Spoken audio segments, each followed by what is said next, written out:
কিয়ামতের পূর্ব লক্ষণ পর্ব ১। সত্যকে মিথ্যা আর মিথ্যাকে সত্য বলা হবে। আসসালামু আলাইকুম রহমতুল্লাহ। আজকের পৃথিবীটা কোথায় যাচ্ছে? সত্য কথা বলা মানুষগুলো নিঃশব্দ হয়ে যাচ্ছে, আর মিথ্যা, প্রতারণা, চাটুকারিতা এগুলো এখন স্মার্টনেসের প্রতীক। হ্যাঁ প্রিয় ভাই ও বোনেরা, এই ঘটনাগুলো কেবল সামাজিক সমস্যা নয়, বরং কিয়ামতের পূর্ব লক্ষণ। রাসূল সাল্লাল্লাহু আলাইহি ওয়াসাল্লাম বলেন, মানুষের কাছে মিথ্যাবাদীকে বিশ্বাসযোগ্য মনে করা হবে আর সত্যবাদীকে অবিশ্বাস করা হবে। এমন একটা যুগ আসবে যেখানে চাটুকার মানুষগুলো সম্মান পাবে, আর সত্য বলা মানুষ তাদেরকে বলা হবে নেগেটিভ, বেকার, আনফিট।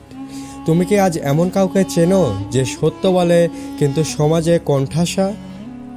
চিন্তা করে দেখো, সত্য বললে বন্ধুরা দূরে সরে যায়, অফিসে সৎ হলে প্রমোশন পাওয়া যায় না, সোশ্যাল মিডিয়ায় সত্য কথা ভাইরাল হয় না, বরং কন্টেন্ট বানানো হয় গুজব আর নাটক দিয়ে।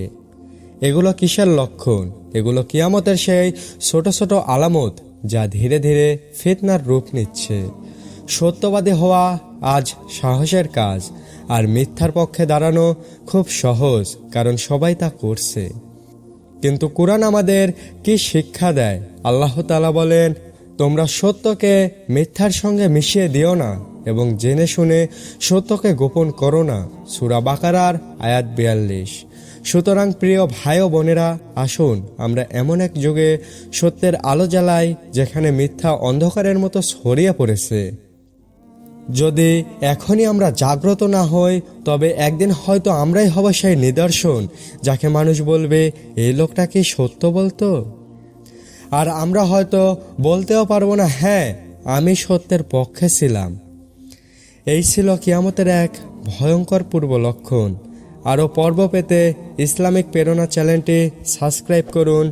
তো বন্ধুরা, আজকের ভিডিওটি ছিল এই পর্যন্তই। দেখা হবে পরের ভিডিওতে। ততক্ষণে আল্লাহ হাফেজ।